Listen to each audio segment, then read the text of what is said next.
Hey everybody, Dan here for Argo Comics, where we do not just produce independent comics, we pick up independent comics and bring them to you, letting you know what I'm picking up personally.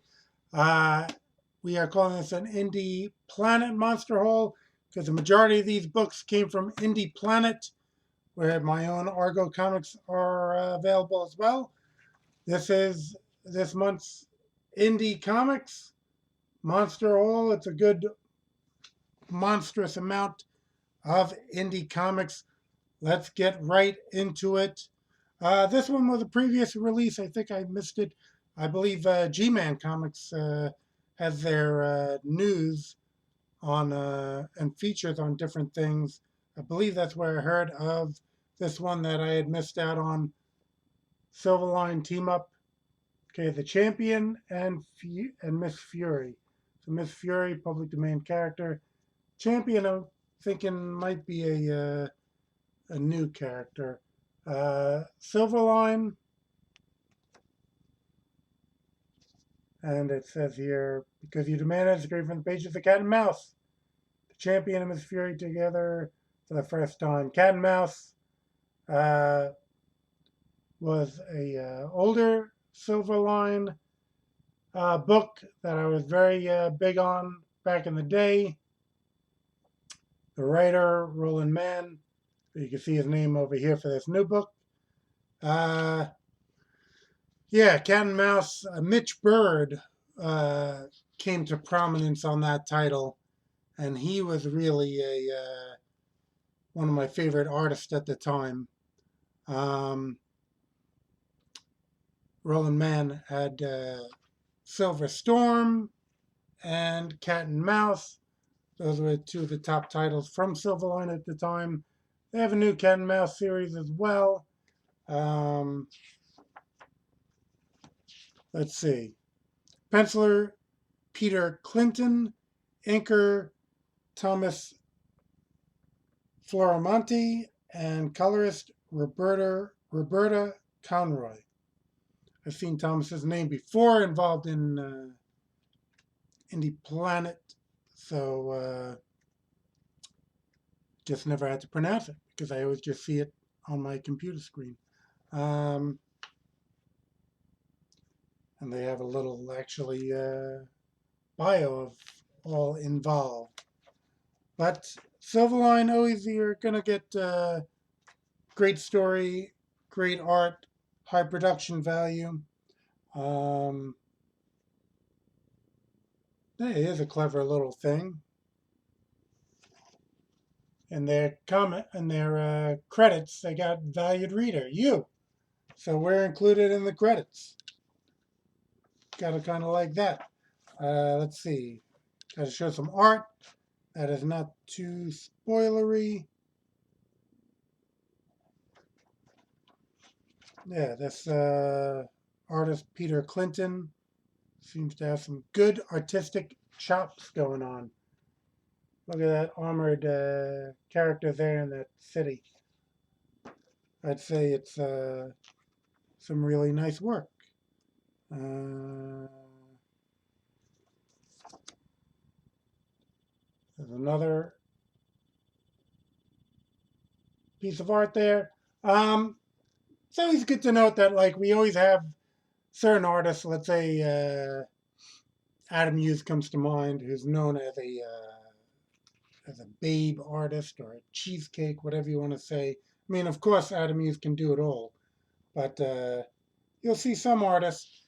I know that's from getting my own commissions done or whatever, who they may draw great male figures, so with the females, great female characters, so with the males. So it's always good to have an artist who can bring some talent to rendering both. Okay, I think Peter accomplishes this. Um, yeah, so overall, looks like a good book. Look forward to the read. That's our first one. Got to move this along, of course, because we have a lot of books to get to. All right. the Accords, I had the single issues, but if I really like a book, sometimes I'll plunk it down for the trade, which I did. Okay, the Accords came out with the trade, and especially I owe it to we got writer Tony Ortega, but we have artist Alex Garcia, who did some great issues of Argo 5, which really made me want to get this as a collected edition because he's a phenomenal artist. Uh, we met actually through Pacesetter, which is a George Perez fanzine. Um, George Perez being my favorite artist for years and years uh, growing up. It's actually, it seemed like back in the day, there was just, when I really came into the fandom of artists, um, it was you were Perez or Byrne. Of course, most of us loved both of them, but usually if you had to name your favorite, that's where the debate ensued. Um, uh, so yeah, George Perez, like I said, for uh, many many years was my favorite artist. Uh, I still think perhaps his Superman might be my prototype for what Superman I prefer. Uh, of course, of course, of course, Kurt Swan is known as a prototype artist of Superman. Like when you're gonna have a definitive Superman. But yeah, I always really loved um, George Perez's, and that even though Byrne did the Superman book, Perez made for me a definitive Superman. But enjoy Kurt Swan's, enjoy John Byrne's. I've seen a few illustrations where Rob Liefeld got to do Superman, and those were great. Um, but with this art, like I said, Alex kind of has like a George Perez influence. Let me see what we got here to show some of that. Here's something with just that. Oops, a little glare. Great, great detail in his work. And when we were doing our Argo 5 stories, I was always really gassed up to see new pages come in because he really went above and beyond in doing our Argo 5 stories. And he does great work in this Accords series. You see on this inside cover a little of his detailed work and great composition. Um, so that is the Accords. Trying to get this into focus. Nope, it's not happening. Phoenix Publications. So, up there it is. Phoenix Rising Creations. That's the logo's a little colorful and makes it a little tough to delineate. All right, next up, Oniric Comics. Okay, we got Thrilling Origins number 3. Yeah, Oniric does a good amount of reprint material. They do a lot of original material and have some great original books, but they have really gone into a lot, which saves you on production cost. I have to say that once you're using public domain stories.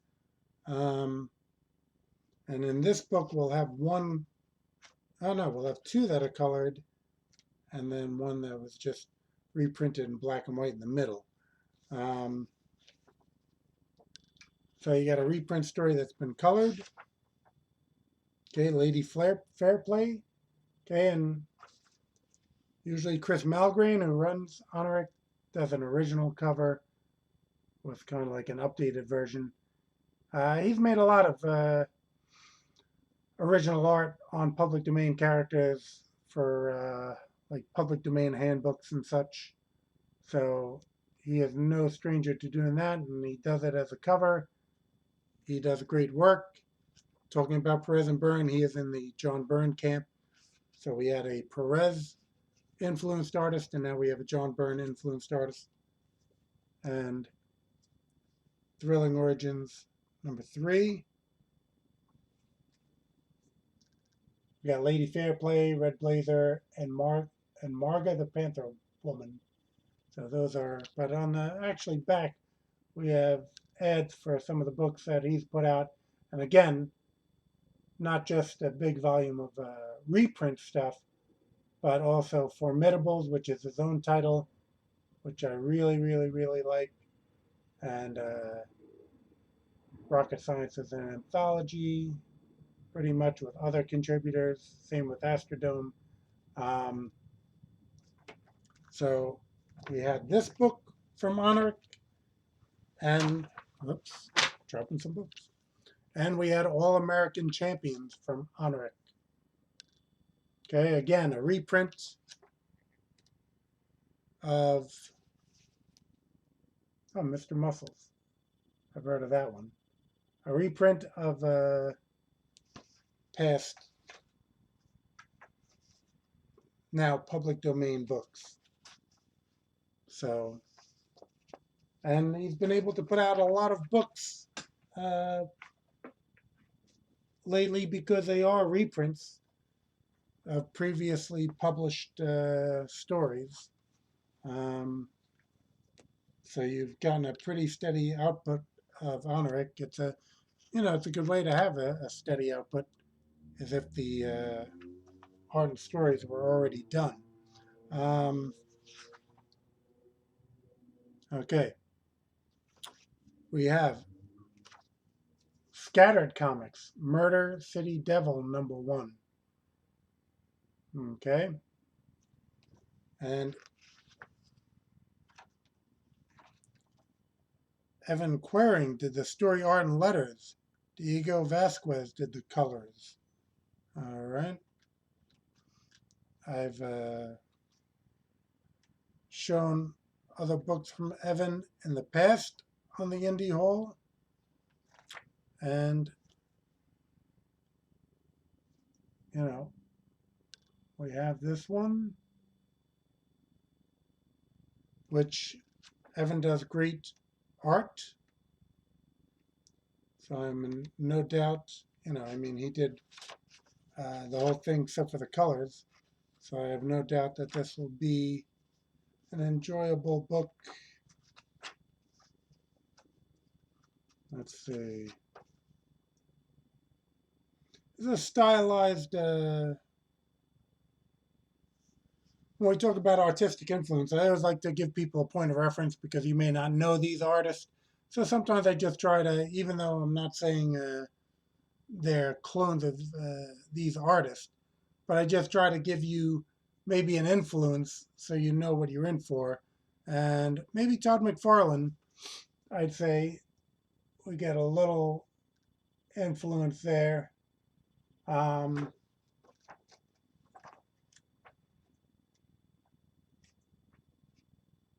have no doubt that, as with all of us, there's probably a number of, you see an artist, you say, oh, this, I like Paul Peltier's work, and you start putting some of that in your art. And, then you see Arthur Adams, of course, which Todd McFarlane tried to put some Arthur Adams in his work, and everyone was back in the day. So, we're all a product of some influences. And, of course, just like as a writer and a creator of comics, you always bring your own individual spin. But, yeah, I really like Evan's work. And this should be a good read, I have no doubt. And that's again Scattered Comics.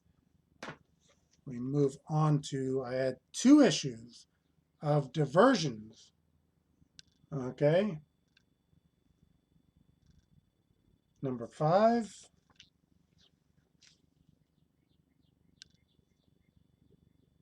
Number 6. Diversions being an anthology title. Okay. We have this opening story. It's part 2 of 3, so I had to continue from the last issue of Diversions. Okay. Knights of the Iguana by Lloyd Smith doing the writing and J.W. Irwin doing the art. I've mentioned before how J.W. Irwin has been a big draw for me on, on Diversions. I think he does fantastic art. I'm really enjoying his work.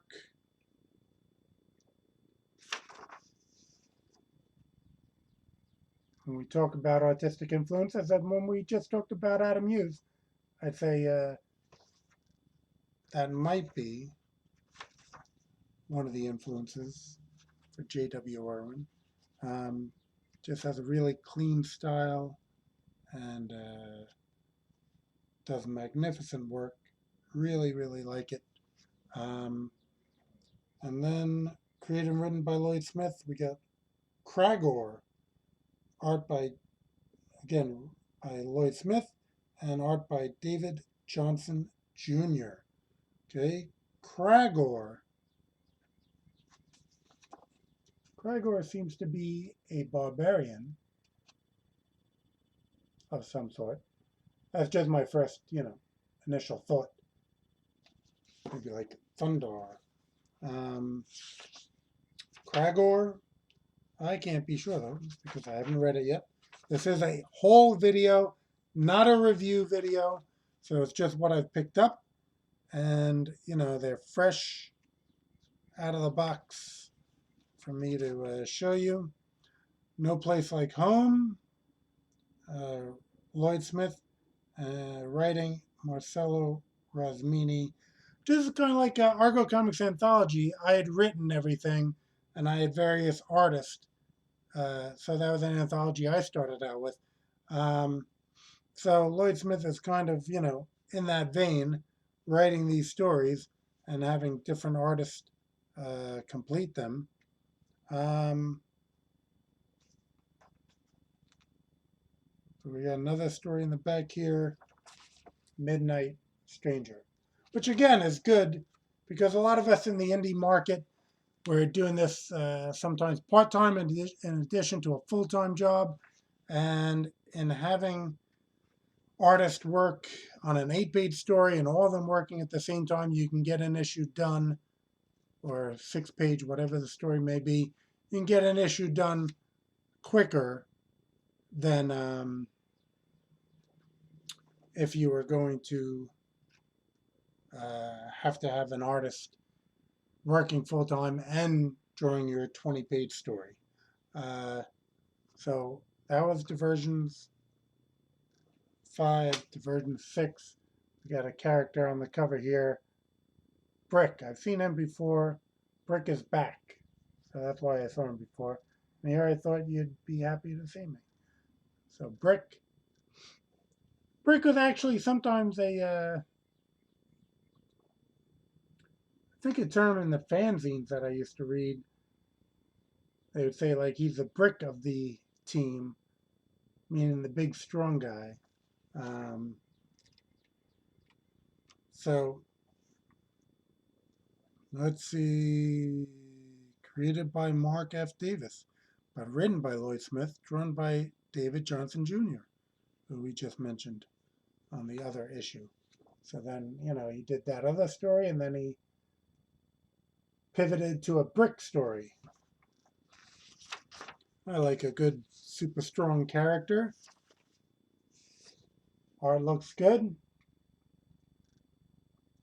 brick. So looks like one I'll enjoy. And then we have Chris Malgrain here. A story idea, Sandrine Bethox, but story and art by Chris Malgrain, letters by Fred Grivald. Okay. Other Worlds, The Swamps of Shadows. Okay, I believe this might have been in Oniric Comics. That's not the Space Dome? I don't know. What one of the anthologies. I might have seen this story in there. Not sure if it ran in Yeet as well. But we have that story. Again, Chris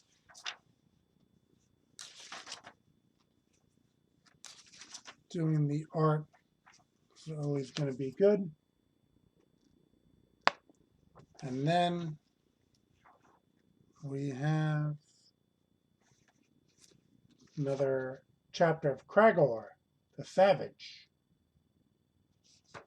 Oh, show a little art of Kragor on his mighty steed. All right, Kragor. We got another Kragor. And I think Kragor finishes it off. Yeah, finishes this issue off. And I guess they're Blue Moon comics. We're having Chris Malgrain in the issues kind of working alongside because they got the same ad for the Oniric comics in the back. All right. Moving along to something I got a lot of releases from. Okay. Big Bang put out a whole bunch of books. Okay. Anomalies, which has art by, let me just make sure this issue, yes, Ron Williams. Okay, story Chris Ecker, artist Ron Williams. He's been doing a good amount of work for them. He's done a good amount of work for me as well with Argo Comics and Thunder Zone. And in Thunder Zone, we will have an upcoming release with Ron Williams' work. The GWP, which stands for Guys with Powers. Okay, so we have that as an upcoming book. Ron has a great style, which is why I've worked with him. He's actually involved in Argo 5 number 41 with one of his original characters, as I mentioned, although he didn't do the art for that story. But he just has a great, great style.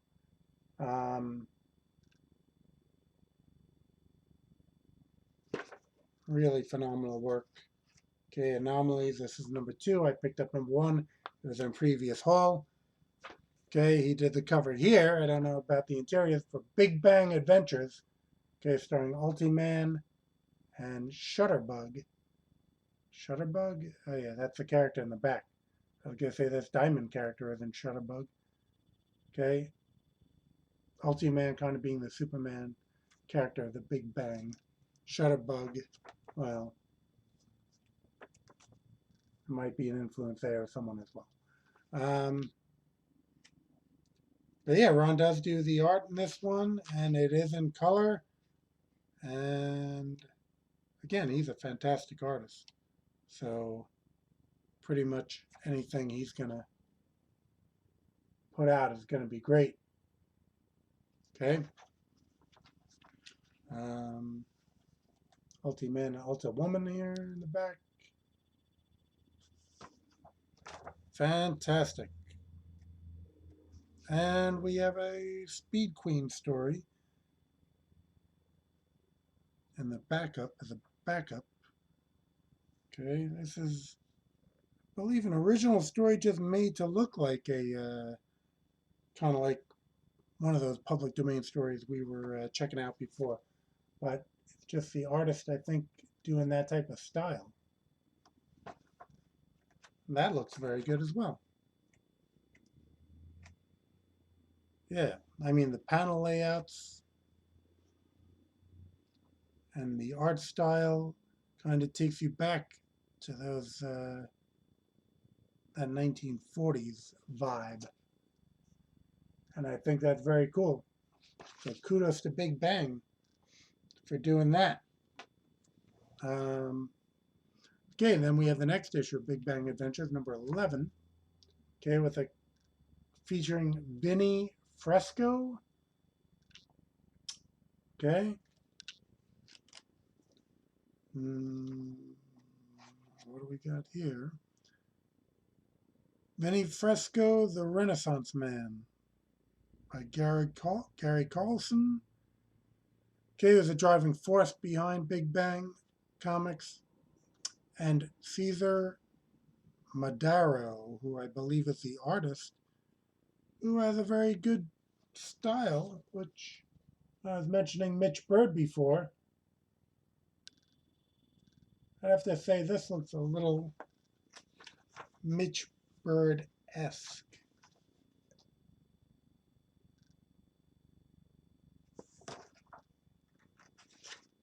Okay, in that vein of art. So it's looking very good. Okay, that's number 11. We go on to number 13, Big Bang Adventures.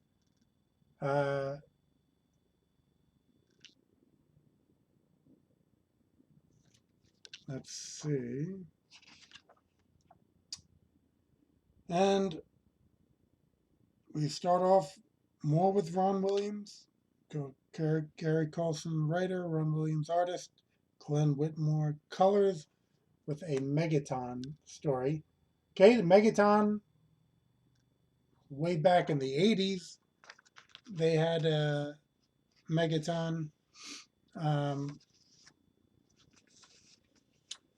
A Megaton, it wasn't under Big Bang, it was its own company. They had the Megaton Explosion, which I believe is the first place we saw Youngblood by Rob Liefeld with an ad in the Megaton Explosion. First place we saw Savage Dragon was Megaton. So Gary Carlson was publishing that. And it was really, well, actually, Vanguard was also another feature from Eric Larson that started off there that Eric Larson brought back. So we had a lot going on in Megaton. And it's cool to see them live on here in Big Bang. So again, Ron Williams, as I said, extraordinary artist. There's another Ultiman by him. And we have a Thunder Girl story later on. Let me see who's doing the art on this. It is Ron Williams as well. Same creative team. And what do we got here? We have a prose story.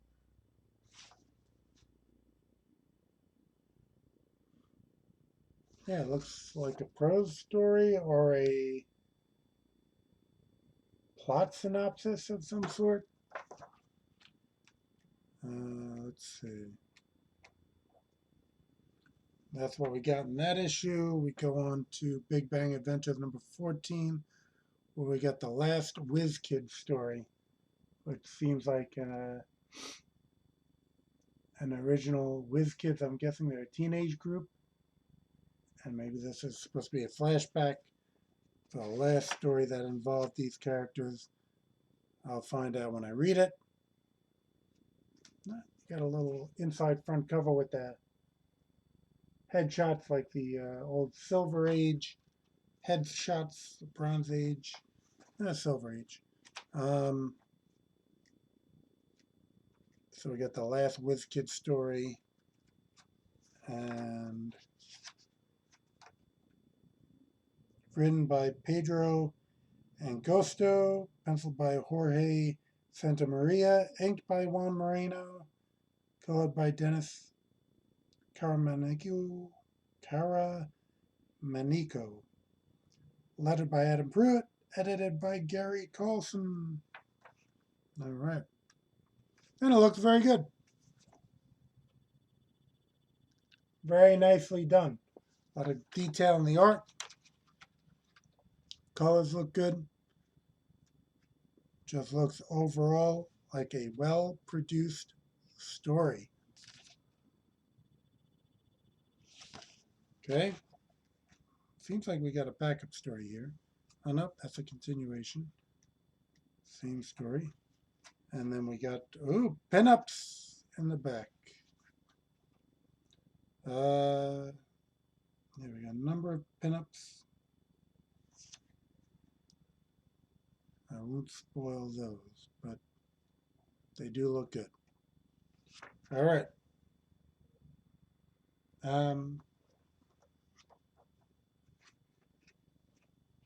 One of the pinups, let's see, that last one, kind of like a play on my ward as a junkie. And yeah, kudos to them for not using this as the cover. I mean, I like a homage cover, a good homage cover, every once in a while. Some companies seem to be going overboard trying to recreate every cover, every popular cover made by the big two. And sometimes that just seems like they're lacking any originality and just, uh, again, it's good to do every once in a while. But the companies that are just doing every popular cover, uh, kind of takes away from the specialness of it or something. It just seems like it gets played out after a little bit. Um, and like I said, to that point, they did a great original cover, um, which I'm almost to the point where I get a little turned off by some of the homage covers, and I'm like going the other way because it's just overkill. All right, I had an issue of this before. Pointman Comics, issue 3, full 48-page Gray Punk comic. Gorilla Galaxy into the Chaos Zone. Okay, that is okay. And Pointman, the other issue I got was good. And I think we got here Cassie Blonde is the writer and letterer, and he's really a talented guy. Pedro Moreo did the art. Raven Monroe did the colors. Vince Rodriguez did the cover art. Bill Blonde was the editor. So yeah, it looks somewhat anthropomorphic. Kind of a bit of a little bit of a manga style, I'd say. But yeah, I think it's looking very good. Okay, when you talk about artistic influences, I'm going to say a little Paul H. Way. Okay, but I don't know if that means a lot to other people. To me, I was really into his art back in the day in the 80s. Paul H. Way. Trying to think which companies Paul H. Way, can't recall, but pretty popular artist in the indie circuit. Really liked his work, and yeah, this is looking like a good style. It's a good panel with the main characters, I believe. Yeah, liking this style. Blue gorilla type character looks pretty cool. Like the colors on this book as well. So yeah, I look forward to giving this one a read. Okay, all the books so far have been from IndyPlanet.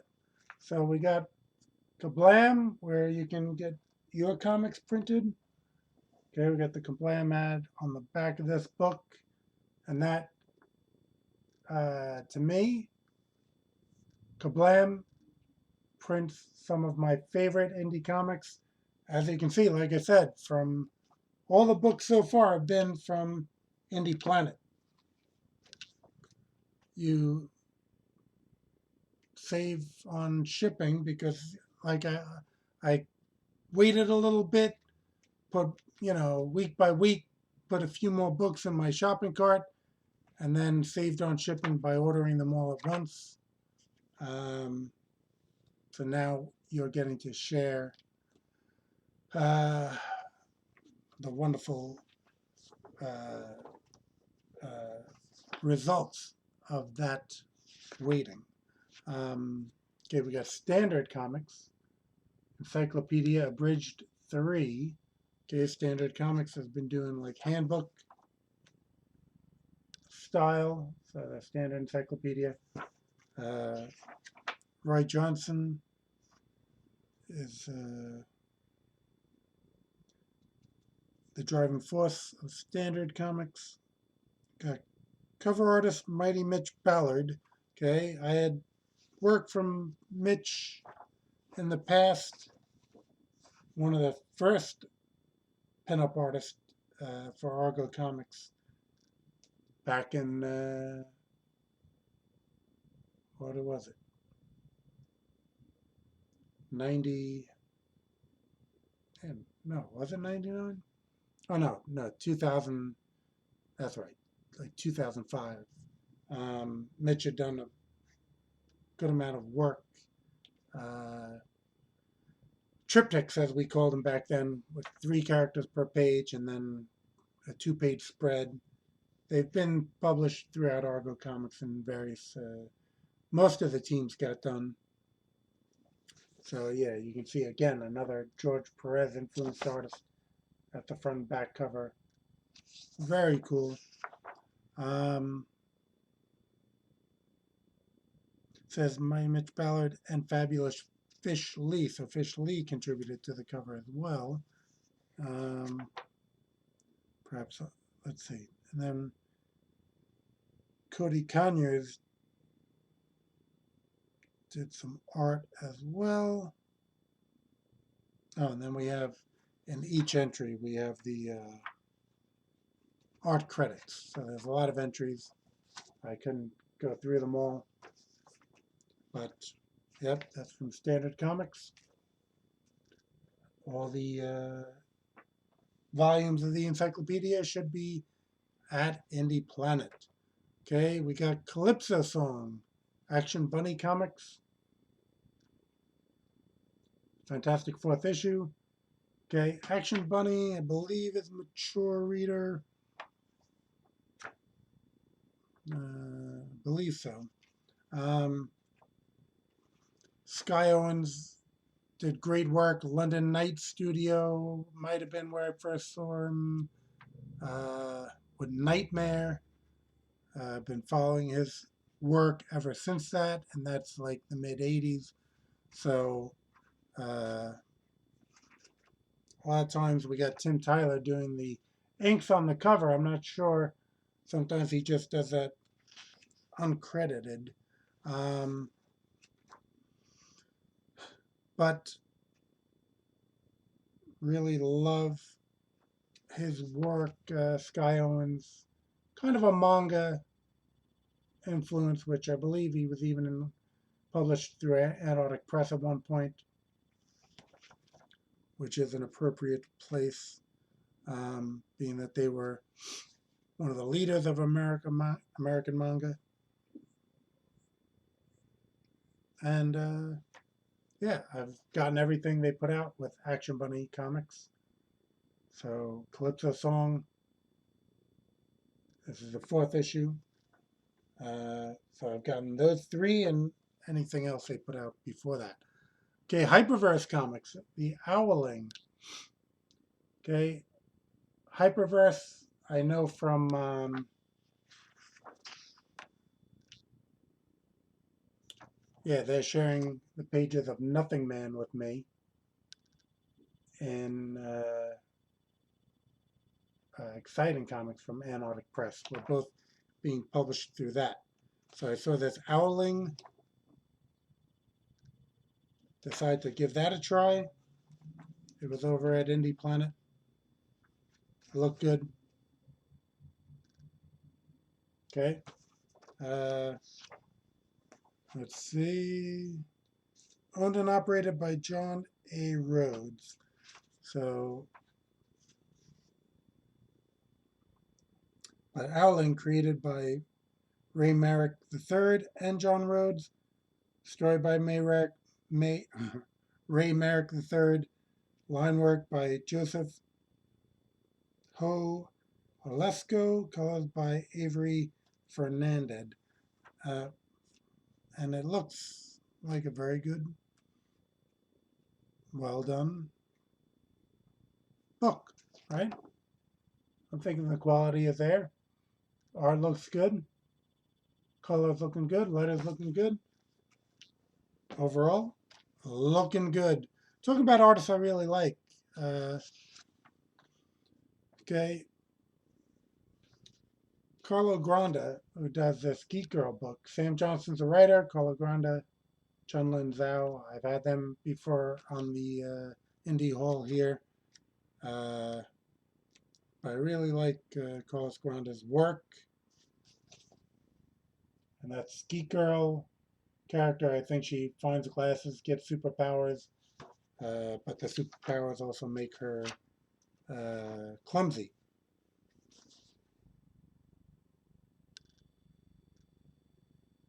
Great, great work, and an interesting story. Overall, something I've been following for years now, put out by Marcosia. Okay. Uh,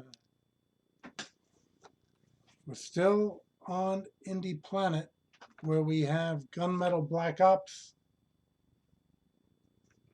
Okay, Gunmetal Black Ops number 1 and 2.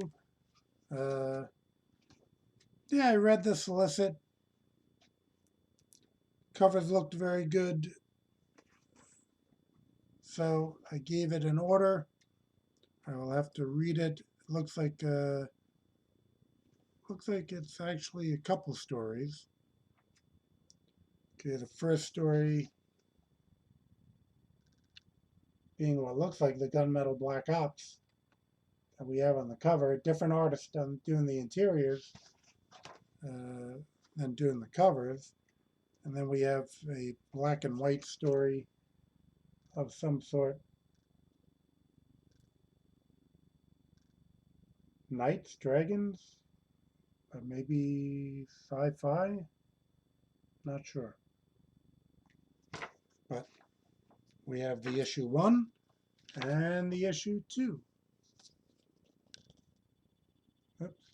It's put out by 123, or 123 Go, which I might have had a book from them in the past.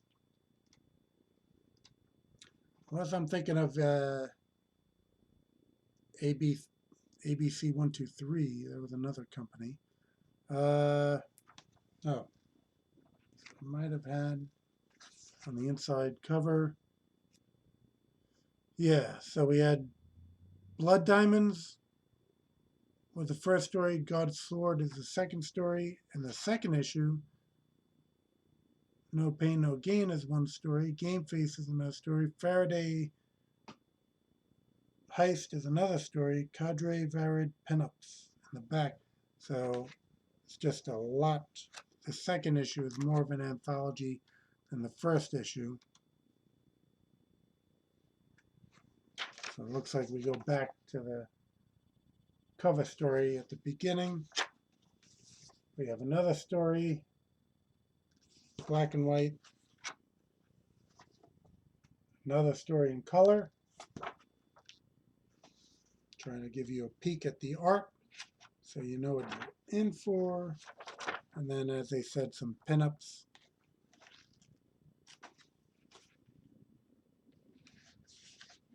Pinups in the back.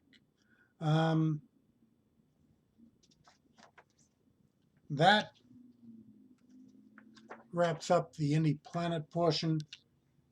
I start off now with a Kickstarter, um, which I had gotten actually from IndyPlanet originally as 2 issues, I believe, or maybe it was 1 issue. I'm not sure. Maybe it was 2 issues with the different covers here. Spying with Lana meets Flair. Okay, Spying with Lana.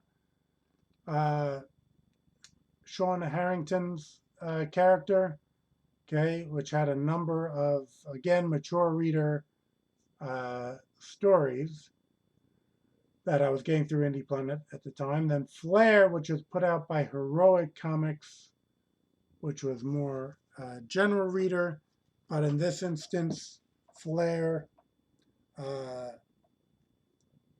is crossing over into the more mature reader side of things. Sean Harrington doing all the art in this book, and he does like this crazy great airbrush style to his art. Okay, just a phenomenal artist, who I can't say enough good things about. I went ahead, got a whole bunch of, well, not a whole bunch, but I got some covers and pinups from Sean a while back. Pink Puma Red Rooster had a cover from him. Argo 5 had a cover from him. Argo 5 had pinups from him. And again, he just really does a superb job with his art. So even though I had the books in individual issues, I picked up the Kickstarter trade, collecting it, and with some new material. So you know I had to get it. Okay. Okay, I've always been picking up Gold Digger from Antarctic Press, as people might know. Okay, we had this book from Antarctic Press. Fred Perry commissioned. Fred Perry, the artist of Gold Digger, well, writer, colorist, everything of Gold Digger. I think he's wrapping it up with issue 300. Just a prolific creator. These are his commissions. So that is something I had to get. I guess most of them or all of them are in black and white. Again, a manga style, but I believe Gold Digger has been done for so many years just due to the popularity. Nope, there is some color pieces as well.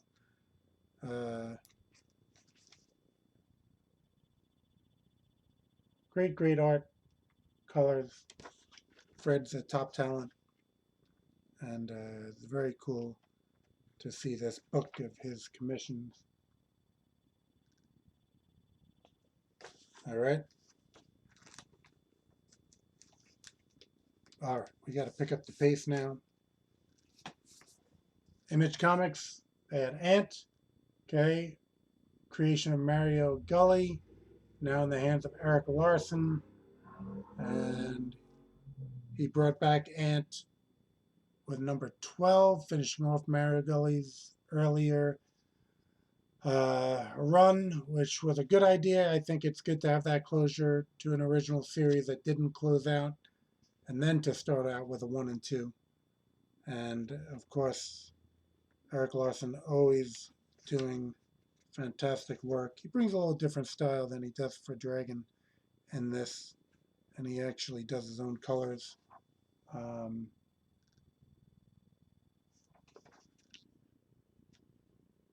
think he's doing very good work in here. I think he has more of a straight outline weight rather than the thick to thin that you see in most comics. So Fred Perry actually does that as well. I think that's what he's doing here in this Ant series. And it works. Okay? So that's Image Comics Ant. Black Hammer Reborn I picked up. Okay, Black Hammer Darkhorse. Okay. Some of the characters in Black Hammer are kind of like homages to some Marvel DC characters. I'm a little behind on reading it. I really, really enjoyed the first trade or two. So I will look forward. Like that kind of looks like a Captain Comet homage a bit. Um, but they take these characters in interesting directions.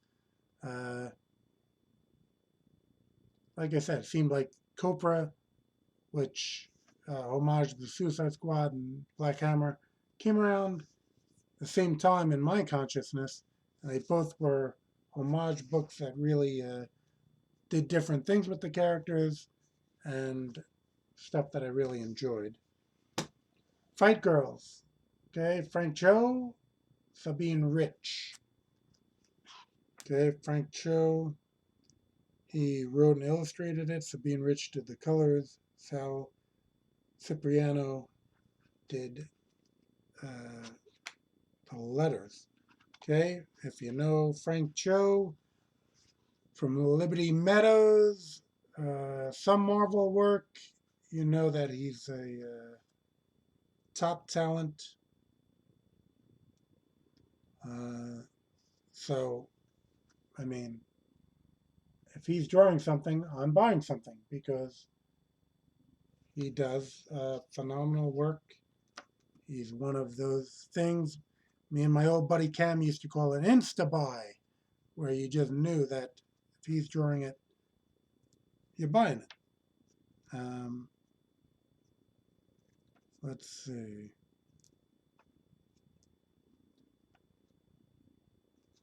Yeah, I don't like to spoil too much. I do like to give you a look at the art, let you know what you're in for. Here's something just like an opening scene. Okay, so Frank Cho, top talent, Fight Girls. Yeah, the book is still in the plastic.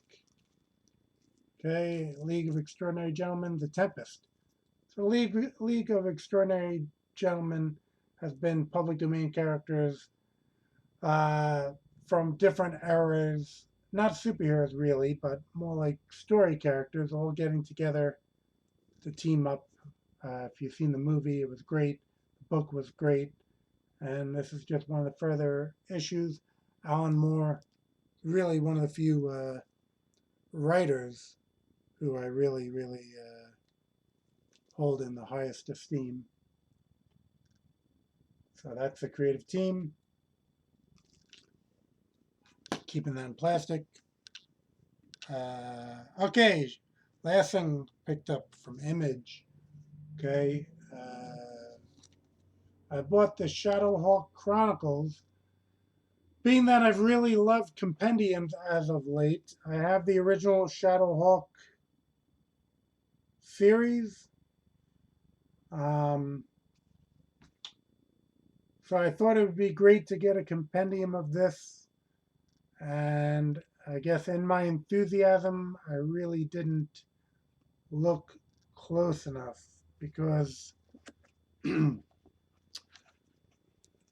it's not the first series that's done this, but it's reprinted everything in black and white, which hopefully they'll put out a color volume and they'll get my money again. Um, I really have fond memories of the old Shadowhawk series. When that Image first hit, I was all about it. It was a great time to be a comic fan, the beginning of Image Comics. And like I said, this would have been really something for me.